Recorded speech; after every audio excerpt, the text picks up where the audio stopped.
자, 오늘 글로벌 픽 순서는 길금희 기자와 함께합니다. 어서 오시죠. 안녕하세요. 첫 소식 보겠습니다. 자, 사보 광산 문제 계속해서 나오고 있는 소식인데 안 좋은 소식이 하나 추가가 됐군요.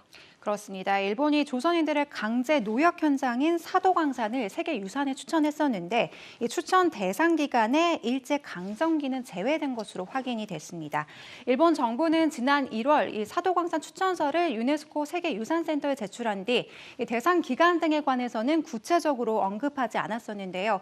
뒤늦게 대상 기간에 가해 역사가 담긴 일제 강점기는 제외가 되고 이 19세기 중반까지만 포함된 것으로 최종 확인이 됐습니다. 네, 일본이 이 추천서를 제출한 게 약간 이 1월이 아니라 지난 1일이었죠. 네네, 네, 맞습니다. 1일에 제출을 했는데 이렇게 강제 동원 역사를 숨기게 되면 그 시기에 이제 조선인이 강제 동원됐다 이런 부정적인 기록들은 좀 감춰지는 거 아닙니까? 맞습니다. 실제 앞서 사도시와 니가타현 등 세계유산 등재를 추진해온 지자체나 일본 정부는 16세기에서 19세기 또 에도 시대 등으로 기간을 한정해서 이 사도광산의 가치를 강조한 바 있었는데요.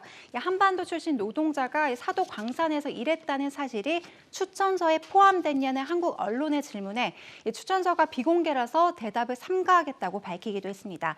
일본 정부는 현재 유네스코의 사도광산을 이른바 사도삼 금광이라는 이름으로 기입해서 추천서를 제출했는데요. 애초 2010년 이 사도광산을 세계유산 추천 목록에 올릴 때와는 명칭이 일부 달라져서 그 의도를 두고도 해석이 분분한 상태입니다. 일본은 앞서 2015년 이 구남도 등을 세계문화유산으로 등록할 때도 이 메이지 일본의 산업혁명 유산이라는 명칭을 사용하기도 했는데요. 당시에도 이 대상 기간은 1850년대부터 1910년까지로 한정해서 이 조선인 강제 노역의 역사를 애초에 배제하려고 시도해서 이 논란을 일으켰던 바 있습니다. 네. 자, 이렇게 계속해서 반복되고 있는 일본의 역사 은폐 시도 정말 문제가 있어 보입니다. 네, 두 번째 소식 가보죠. 땅 위의 태양 개발 주역이 한국인. 자, 이건 어떤 내용입니까? 네, 이 탄소 배출을 줄이면서도 실용화할 수 있는 에너지를 개발하는 것이 시대적 과제로 떠오른 가운데 주목받는 한국인 과학자가 있다고 합니다. 바로 영국 핵융합에너지청의 김현태 박사인데요. 지난 10일 로이터 통신 등에 따르면 김 박사가 속한 유럽 공동연구진은 영국 원자력청이 운영하는 핵융합 연구장치 Z에서 5초간 59메가줄의 핵융합에너지를 생성했습니다. 쉽게 말하면 그간 핵융합으로 얻은 에너지로 는 최대치를 얻어냈다는 건데요. 김 박사는 친환경 에너지인 핵융합 에너지를 종전 실험보다 2배 넘게 만드는 데 처음으로 성공한 주역이자 이 실험에 참여한 유일한 한국인이라고 합니다. 이현 제프먼 영국 원자력청장은 이번 결과를 두고 이 과학계의 가장 큰 도전 중 하나를 정복하는 데 획기적인 사건이라고 평가를 했습니다. 네.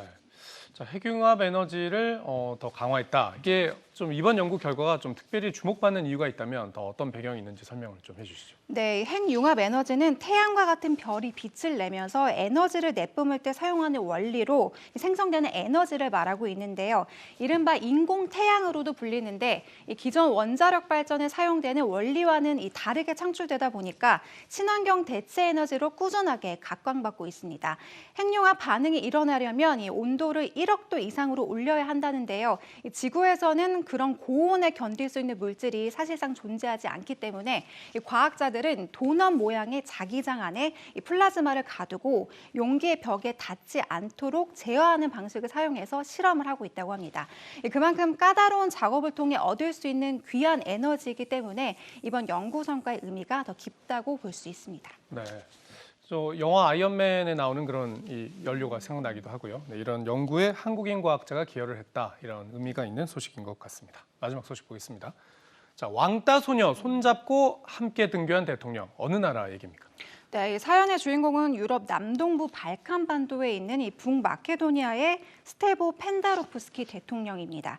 지난 7일 고스티 바르시의 한 초등학교에 다니는 11세 소녀 엠블라 아데미의 손을 잡고 학교에 등교를 한 건데요. 이 소녀는 평소 다운 증후군 때문에 학교에서 괴롭힘을 당했다고 합니다. 평소 발달장애 아동과 관련한 정책에 관심이 많던 이 펜다로프스키 대통령이 이 소식을 전해 듣게 됐고 한 걸음에 달려와서 등교길을 함께하게 된 건데요.